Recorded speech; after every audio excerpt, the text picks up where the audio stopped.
Be able to open this. I'm not weak, I just have nails. Okay, we're gonna hope for the best. Okay, welcome to the video. I need to do an update on everything, which I kind of already did. Put it here. There's like the update, but now this is like the Gently just click where my face is.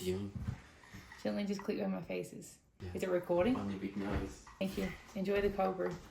This video is now going to be like an update on like what I'm doing now and everything that's been happening since I got to Alberta. Because if you don't know, I moved from Whistler to Alberta. I'm still on a working holiday. I'm still having fun. I'm still in Canada, working a seasonal job and just doing my thing. So I felt it was time that I just have a little chat and tell you about my new life here. And I'll try and put some B-roll of like where I live and like what's been going on. But things have been kind of weird, which I'll get into. To summarize, we've had the G7 summit. I have a new job. Yeah, a lot of things have been going on, so that's what this video is going to be about. For anyone wondering, I am still 100% an advocate for Whistler. I love Whistler. I'm all about Whistler. I will continue to make videos about Whistler. It's just that I was ready to move on and try something new, but I'm 100% with you guys when you are on your way here this winter. If you are coming this winter, let me know in the comments. If you've got your visa yet or if you've got a job yet, let me know, because I think... When are we? June? Yeah, jobs are going live very soon, if not already, so get excited for that. I do still have a referral ID if you are going for a job with the mountain in Whistler, so Whistler back home, Vale Resorts. If you found these videos useful or if you want to, support me in any way, there is like a referral section. You can put my ID and then, you can let me know how it goes, because I'm just so excited. It doesn't seem legit, but I am so excited to hear like when people are coming here and like seeing what job you guys get and where you guys end up. And it's so crazy. Like I've met so many of you guys from YouTube. So it's honestly my favorite part about making these videos. So anyway, let's get into my life now. Let's talk about me. I need some little caffeine. I know I have mainly been saying Alberta, which Alberta is like a province, so kind of like a state. So I used to live in Whistler, which is in British Columbia, and then now I've moved to Alberta. So when I keep saying Alberta, I'm referencing like the entire province, and I know that's kind of unclear for a few reasons. Like number one, I kind of don't want to tell people exactly where I live, but I will give you rundown on where I am. Another reason also is that it's smaller and maybe like less heard of, so I don't want to say a place and you guys are like, I don't know where that is and I don't care. So Alberta just has been what I've been saying for now. You imagine Banff, right? So Banff is kind of like the Whistler of Alberta, I would say. It's got ski resorts and it's a very seasonal place. A lot of people on a working holiday go to Banff. As you know, I wanted to go to Banff. I was set on Banff and I went to Whistler. Kind of another reason why I've come over here. However, I didn't want to live right in Banff. I'm sort of done with the hustle and bustle. I just want to, get away for a little bit, just do my own thing. So I didn't want to be right in Banff. I still have not visited, by the way. That's a whole other thing. If you imagine Banff on the map, and then you have above that, like Lake Louise and Jasper and that kind of thing. And then below, you have Canmore, which is like 20 minutes down the road. I don't know exactly, sorry. And Canmore was where I really wanted to live because it's close to Banff and like a little bit smaller and that kind of thing. That was like where my heart was kind of set on. However, I ended up getting a job outside of Canmore. That's all I kind of knew it as when I was applying for the job. I was like, it's outside of Canmore. This whole time I was like Canmore. However, I actually live in the Kananaskis. So the Kananaskis is like, I honestly don't know much about it, to be honest. I'm learning with you. I don't know what direction. Everyone uses north, south, east, west here. And I'm like, bro, like, I do not know my directions. Like, I still have to say never eat soggy Big. I cannot do directions. I'm pretty sure, Calgary. I keep thinking like, because when we go to Calgary, we drive in a straight line, right? So in my head, Calgary, I'm north of Calgary, but I'm not north of Calgary. I was going to Calgary. That would be east. I'm so bad. Basically, if you're heading to Calgary from Canmore, you turn right at some point. And then there's a highway, and that highway, I guess we'll see on the screen wherever I put this. We're going to put a little map, because even I don't know the whole area. But basically, to get to where I live, you're on this highway, and then I think that whole region is the Kananaskis. So it's super cool. Like, the more I've been learning about it, like, there's so many amazing hikes and provincial parks and everything here. And I'm just surrounded by like the most amazing things, and I am going to start going on some hikes very, very soon. The reason I haven't is because of the G7 summit, which I'm going to get to. Even just around me, like within half an hour around me, there's like a million that look amazing, and that's within the Kananaskis. That's not even into Cam, or then into Banff, then into Lake Louise. Like there's so much. So definitely got a lot on my bucket list this summer, let me tell you that. It is like more remote than if I was going to, say Camel, or even just like back to the highway. It's like a 20 or so minute drive. I've always got that drive, and then from there can go like to Calgary or Camel or Banff, that kind of thing. Even from where I am to Calgary is still less time than Whistler to Vancouver. So I feel really happy that I can go to like a major city or a major town and it's still not that far away. End up saving money on groceries because we're doing one big trip. Whereas like in Whistler, we rarely went to Squamish, maybe like every now and then, like maybe once a month. Just would always shop at the Independent, which was good-ish prices, but like not that great. So now I feel like we're going to spend less money because we're not doing those small little trips. We're going like one big trip, and it's in like a major town, so the prices are like super reasonable. So that's been really good, just being like away from everything. The major thing that's happened here, let me tell you the long story.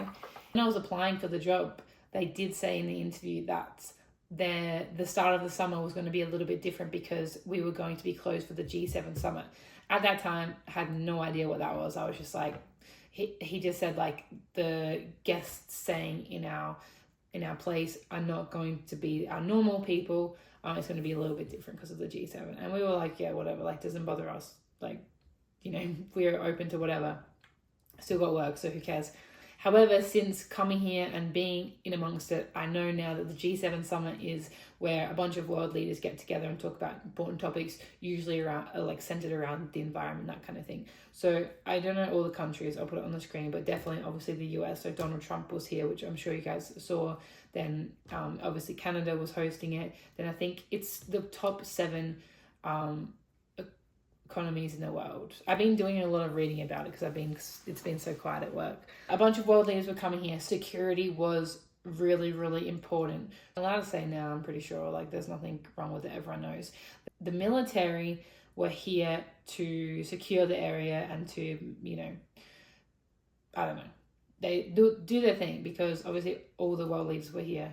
So it was very, very big deal. Sorry, I don't know why my hands like that. Where I was working is where the military was, so they were set up, had like their base kind of thing. I'm going to be front desk basically, so I couldn't do a lot of the stuff that we would normally do. So I'm still like very in the dark about what I've got to do for my job. I'm still learning, but we opened for the public July 1st, so the military is still here, kind of like doing their final touches or whatever. They came and set up in late May, I'm fairly sure, because they were here when we got here. Yeah, that's right, they were already here when we got here. In May 23rd. Actual G7 summit was held on the 15th to the 17th of June. It was a controlled access zone, which meant only people who had special passes could enter a zone, and the zone was, the date was June 10th to the June 18th, and the access zone was basically 20 minutes of driving and then like all around the mountains. I'll put a picture, that'll be way easier to see, but basically we're like in the middle of that. So for those days we were able to come and go if we wanted to. There was just like security checkpoints and they were checking your car and everything like that, and we had like special passes that allowed us to go, and we had to show like our passes every time we went to work. Me and Stefan, however, did not leave during that time because the RV is still a work in progress and there's like so much going on the inside, and we just couldn't be bothered with like trying to go through security checkpoint without. I just think that there was too much effort for us. So we did a huge shop on the 9th, and then we bunkered down for 10 days, worked and chilled and almost ran out of food. Still things that are closed until the 30th, kind of like us. So some of the parks are still closed. I don't know why, because it's over, but anyway, a lot of things are still closed. So definitely been like a weird start to the summer. We haven't been able to go do hikes. Could have, but then like we were doing a lot on the car as well. So it's just been a weird time with like working on the car, like trying to focus on that. And then to get that done for Shambhala. So that's our top priority. And then, yeah, obviously the G7, there was shit going on. So it's been a really, really kind of weird month. However, we are almost at the end of it. Then it's almost done. And the G7 thing is almost done. And then finally we will be in a normal summer, having a normal life, doing normal things, which will be really, really, really fun. I'm really, really excited. Sorry, the Diet Pepsi's hitting me. Let me just tick these off my list that we've talked about this. I don't think I've looked at you that whole time. I'm sorry, I've been like off with the fairies. I'm excited. I'm excited to like kind of have more work to do, keep me a little bit more stimulated, but still like, you know, nothing major. Like I'm not a manager or anything. I'm just having an easy breezy summer. I'm just clocking in, clocking out, pay by the hour. For my house, I'm so happy with our house. Obviously, when you get a new job and you know that you're in staff housing, you never know what you're going to get. And you just got to hope and pray that it's all right, especially with like the conditions and the roommates and everything else. But we have got so lucky. Our house is actually like one of the biggest, I think, because we have like an extra room. So I have 3 roommates. So they have like each of their own bedroom. And then we have like a couple's room. So it's a little bit bigger and we have an ensuite. It's amazing. It's so big compared to what we used to. It's so amazing. Like there's so much storage room too. Brio was great, but we had so much stuff. Everything was just piling up and it was a bit stressful. Whereas now we actually have some room. Like we put the bike over there, and we put suitcases over there and the snowboards over there. And then like it's not just all jammed into our room, which is really nice. We have a really nice balcony. We have a nice area to like walk around. All the neighbors are really close, so if we want to hang out, that's super easy. Yeah, just I have no complaints about the house, none. Like I feel blessed. I don't want to spend all time talking about a house because to people, number one, for people that are still at home and have not experienced staff housing, you guys are like, oh cool, you have like some storage room, like you're acting like that's a big deal. Because I've lived in staff housing for the last 2.5 years, so little things that are normal in the house are actually really, really, really exciting and amazing for me. For instance, like I have a washer and dryer right next to my room and I don't have to pay for it. In staff housing you have to pay, so it's like $2.50 for a wash and $2.50 for drying, so that's $5 every time you want to do a wash. And you know, at those prices you don't want to just be doing like washing all the time, plus it's not on your floor usually, so you've got to like go up and down stairs. Plus sometimes they don't work. Plus sometimes there's a lineup, so you know you go up to do your washing and then there's a lineup, so then you don't put your washing in straight away. So then you go back down, and then you have to come back up, then put your washing on, then go back down, then go up, put your drying, then go back down, then go back up, then get your drying. So it's like a mission. Let me tell you that. And then now I just put my washing in right next to it and it's done so quick, and I can do as many loads as I want and like whenever I want, and it's just like such a blessing. But before that I was just so used to having washer dry in my house, I didn't think anything of it at all. And then yeah, I just feel like living in staff housing definitely makes you feel grateful for like a lot of things that you take for granted back home, which is kind of a good thing. But yeah, what I was saying is for people that haven't lived in staff housing, you think, oh, this is so boring. And then number 2, for people that do live in staff housing, I feel like I'm kind of bragging. And I don't want you to think I'm bragging. I don't want you to be jealous because that's rude. I don't want to sit here this whole time and talk about how amazing my house is. But let me tell you how I could. To summarize, good job, good house. So that's great. Obviously, the pay is significantly less than what I'm used to and what I was getting. However, there are a lot of benefits and it's an entry-level job. It is what it is. I'm also in Alberta, so the tax is less. I haven't got a full paycheck yet, but I will let you know. Also, I get paid lunch. Oh my God. But again, the pay is very low. But that's life, man. I'm not staying here forever. This is not a job that I want to be in forever. This is just like a temporary job for summer. We want to talk about summer soon. Sorry, I'm doodling. This is not really like super important, but I wanted to mention it. Number 1, something amazing that's happened while I've been here. I saw a lynx. I saw an actual lynx. So the long story is that the other day Stefan was like, oh my God, Kaylin, come out here. So I went outside and I saw it, and immediately like with sort of bobcat, because number 1, you like literally never see a lynx ever. And in Whistler there are bobcats, but I never saw one myself. So I was like, immediately just saw a bobcat. And then then he like went out the back, so I went through the back as well. And I was just watching him in it, and he was just chilling. He was just like walking really slowly. I'll put the video. I was walking slowly and then just sitting around, and I'm like, oh my God, he's so chill. Like that's so cool. And I will be honest, like not a single cell in my body was scared at all, which confirmed the fact that I always thought like, wait, is that the first time I've seen a big cat? In a while, maybe. Yeah. Is that? Yeah, I did cry, to be fair. I'm obsessed with big cats. I'm obsessed with cats in general, but especially big cats. I'm always been sure that I would not be scared of a big cat. And I'm in fact not scared of big cats.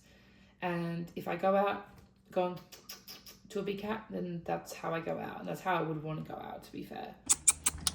Googled it. And we were like comparing a lynx to a bobcat. And we were like, oh my God, I'm pretty sure we saw a lynx. And like apparently they live kind of in this area. But then the more we found out is that this lynx hangs around the residential loop because we have ground squirrels here. Actually, I haven't told you about ground squirrels either. I have never seen a ground squirrel till I got here. They're like so fat and so chunky. They just like dig holes and they're actually so funny. They don't run away. They're everywhere here. They're super cool. So that's been really fun. But the lynx, I'm pretty sure, just eat the ground squirrels. I was going to say about big cats. Well, not about big cats, but about the fear. So a long time ago, I got bit by a dog. And ever since, I've been so scared of dogs. And it's actually really, really frustrating because I do try and work on it and I do try and stay calm, but it's just like such a physical reaction. Like if I see a dog, I can sort of try and be calm and I can breathe through it a little bit. But then as soon as the dog barks or tries to like come near me, then I just like freak out, which is so annoying and I hate it. But it's funny because if I haven't seen a wolf in person, but when I look at videos of wolves or like think about wolves, I'm like not scared at all. And when I see a coyote, I've seen coyotes in person, being in coyote, I'm not scared of them at all. It might be different if it's like running at me, but when I see a coyote, I'm not scared. But then when I see a dog, I get scared. It's super interesting, isn't it? I'm curious about the wolves though, because if I see a wolf and I'm not scared, that'll be crazy. Something interesting that I wanted to note about this place, which I'm sure there's been lots of different things, and I will share a video on like anything that I found that's different and more information on Alberta and the Kananaskis and Banff and everything else. But something that I wanted to touch on is the bear control here is really, really insane. So, and I don't know, maybe I don't know too much about Whistler's bear control and like conservation officers and all that. So maybe comment if I'm like totally wrong here. But from my experience, just from what I've seen there and here, so different. Like in Whistler, you're always seeing bears around. So you're seeing bears around the village, seeing bears at the golf course. You're seeing bears all the time. I know that they tag them, and then if they've done the wrong thing too many times, then they get killed. I don't know much about the camping side, what they do in camping. I'm sure they like are a little stricter, but I know for a fact bears are in the village all the time, and I don't think anyone's doing anything about it. Then here, what I've noticed is that they're really, really on top of bear control. So if you see a bear, you're supposed to report it straight away. Even in like our residential loop, there we had some conservation officers come through and like give us some information. We also like every time that you see a bear, the conservation officers will come and like will track the bear and like keep an eye on it, because I guess they don't want it near people. It's like super proactive about it. In terms of my summer plans, I am in fact staying in the Kananaskis until September. The plan is to work till Labor Day weekend, and then in a perfect timeline, I am going to live in my RV for a few months. I'm going to travel the US. I'm going to go to Wakan. I'm going to go to, I can tell you some of the states that I want to go to. This is my plan. This was my plan before I got hit by a semi-truck. So now I don't make plans anymore. The plan was in September. I don't have a time frame. We were just going to go with the flow. So I'm going to go with the flow kind of person, if you can't tell. We was going to drive down through Alberta, and then we're going to cross the border, and that gets us straight into Montana. And then that's Glacier National Park in there, which is super cool. And then we go down to Wyoming, and then that's where Yellowstone is. Then we're going to continue down Colorado, go check out Denver, because that's sick. Then we need to start making our way to Wakan. So then we're traveling. Wakan is in Arkansas, so we have to go through Kansas City, I'm pretty sure. Kansas. I don't know what I'm saying. Anyway, we're coming back around, heading across. So back, no. I would love to get down to Arizona, but I don't know. I don't know if beavers can handle that. I don't even know if beavers can handle anything at the moment. That actually makes me sick. Nah, I'm not taking beavers that far. I can't take beavers to Arizona. Beavers can't even fucking make it to Camel sometimes. Let's say beavers got an upgrade and didn't make me scared every time we drove him. Then Arizona. Then I can't remember. There's Utah, Idaho.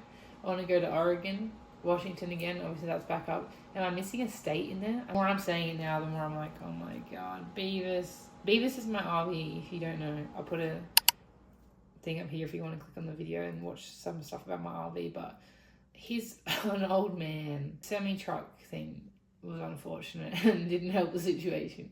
The more I'm learning about cars, it's like everything can be fixed.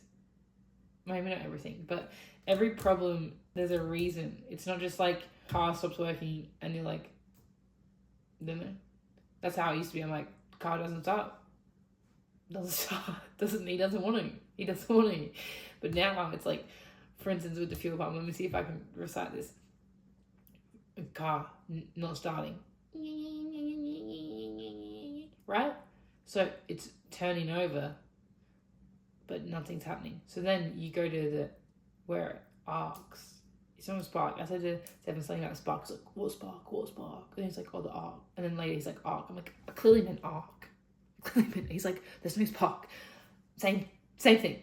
So, and because we got a fuel injector, right? Our car was the first year that they did a fuel injector. Before that, carburetor. I don't know if that's the right word. Something. Fuel injector. Basically, the fuel injects into the engine. I don't know if that's right. All the mechanics watching this like, oh my god. Anyway, so then you check the arc. It's arcing. You check that it's arcing somehow. It's like, okay, it's arcing. Cool. So that just means, so it's got the spark. Then it's got fuel. We got fuel, right? But it's not starting. So that must mean that there's no fuel going to the thing, right? So, and how does the fuel get to the thing? A fuel pump. So, and also you check like the power of I don't know, you check a bunch of things. You check some other stuff, right? But in the grand scheme of things, this, what is it? What is Seven called? Process of elimination. So you're like, cool, we got this, we got that works, this works, so it must be that. So that's how you come to work out what the problem is. So in theory, you can fix almost everything if you have the money and the knowledge and the time and the tools and the skills. Or you go to the mechanic. But the thing is, I don't want to fix cars. I don't want to fix cars. I'm going to be honest with you. I really don't. I don't want to be in America fixing beavers. Guess we'll see. I don't know if we'll make it to Wakanda though. I've got insurance now, so if we break down anywhere, we can get towed anywhere in the US or Canada. So that makes me feel more confident. And you know what? If beavers breaks down, it's like, this is the worst case scenario. The worst case that you can think of. We break down, middle of nowhere, America. We get the tow. We get the car towed. Then, let's say the car's fucked. Fucking wreck it. Who gives a shit? Throw it in the bin. Doesn't bother me. It's money. Fly back to Calgary. That's not a bad plan. That's not a bad plan at all. Worst case, we lose money. And you know what? I've been losing money my whole life. And I've turned out just fine. I spend literal thousands of dollars on beatbox music. I'm not worried about losing a little bit of money, let me tell you that. Losing money on a car? Losing money on a car? No stranger to me. Let me tell you that. Wasting my money? Bro, I moved to Canada just for fun. I don't care about money. You know why? Because I'm rich. I'm not bank account rich. Oh! This is meant to be about Kananaskis. I'm going to give you some life advice to finish this thing off. Also, if you made it this far, can you subscribe to me? Like, most of you don't subscribe. Like, are you serious? That's fucking so rude. That's so rude. Like, I've been talking to you, I thought we were friends, and then you just like, what, you're just going to go and never come back. So I'm in a weird mood. I'm gonna give you some life advice, which we already kind of just went through an example, but I'm gonna give it to you straight. I need some lunch. I'm gonna give it to you straight. If you're worried, I'm giving advice about worrying and anxiety, despite being like the most anxious person ever. But this is what helps me. If you're worried about something, I'm worried about moving to Canada, right? I'm sure most of you, if you come to Canada, you're probably worried. Totally fair. You're worried about moving to Canada. You're worried that something's going to go wrong. Okay. The best thing that you can do for yourself is, if you're worried about something, is like ask yourself, what is the worst case scenario? And then you're prepared for it. And you generally find out that like the worst case is not even that bad. So for instance, with moving to Canada, say you move to Canada, your job falls through, you got nowhere to live, you got no money, you got no friends. Sorry, that's not funny. And you're like, this is fucked. You call your mom or your dad or whoever you're closest to, and you say, like, say you don't even got money to go home, say it's that bad. You call them and you say, hey, I'm in trouble. And then they give you some money, they buy your flight for you, you fly back home, you move back in with your parents, which if you're coming from Australia, generally not that bad, usually an hour from the coast. You get to see all your friends and your pets and whatever else, and life will go on. Is that bad? That's not bad at all. Obviously, I understand some people are not as privileged to be able to come home to their parents or like whatever else. I will say that, disclaimer that. But generally speaking, people's things that they're worried about, the worst case scenario is like really not that bad. Like, we are very privileged. If you're even considering moving to Canada, that's already a privilege. So like with me and Beavis and what if like things don't work out with me traveling the whole of the US? Hey, Beavis breaks down, oh damn, now I got to go back and get a job in Banff and spend the winter in Banff and have a magical winter. Do you hear yourself? So that's my advice. I'm going to end it on that. Yeah, that's my life. I'm living in the Kananaskis, and I'm going to have a really fun summer, not winter, summer. I hate when I say summer like that. I sound like so Australian. I feel like everything else that I say generally is not that Australian, but then I'm like, summer. I'm going to next update you with next video. So subscribe, please. I'm going to update you on Beavis because we got a brand new kitchen going in.